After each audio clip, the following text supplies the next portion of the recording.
Isang napakagandang hapon sa ating lahat mga kasitaw from Luzon, Visayas at Mindanao. So sa lahat ng mga subscriber, followers, commentator, viewers, magandang hapon po sa inyong lahat. So sa hapon na ito mga ka-farmers, mga ka-viewers, nag-e-install po tayo no ng Atlas Flat Twine sa ating sitaw kasi nagsisimula na po itong gumagapang. So yung sitaw natin mga ka-farmers, mga ka-viewers, yun ko lang po sa inyo, hindi po natin nilinisan ang mga puno kasi sobrang init sa ating location ngayon. So ang location pala natin ngayon ay nandito po tayo sa Barangay San Roque, Bawan, Batangas. Okay, so sa Manila po tayo.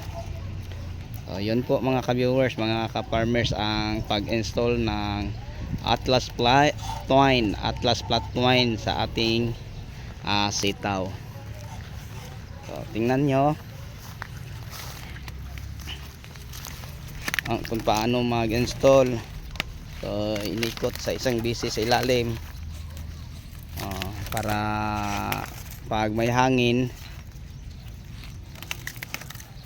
hindi gumalaw.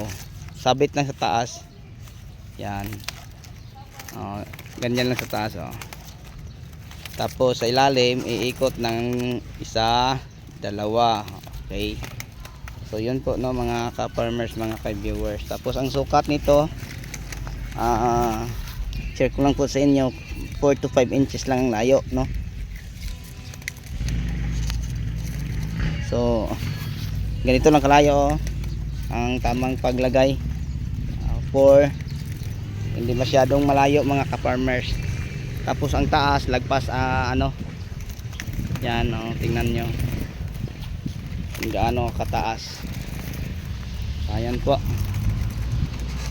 so dalawa lang po silang nag-install ng Atlas Flat Twine. So sobrang taas po mga ka-farmers. Tingnan nyo.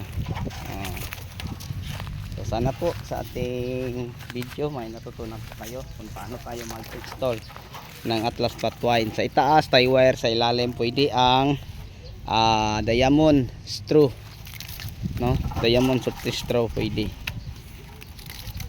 yan. Okay, napakadali lang. So pwede na silang gumagapang.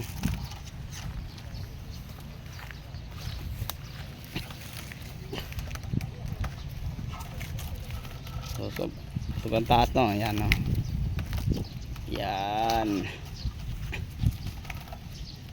Okay, so sa inyong lahat hanggang dito na lang. Maraming salamat, bye bye.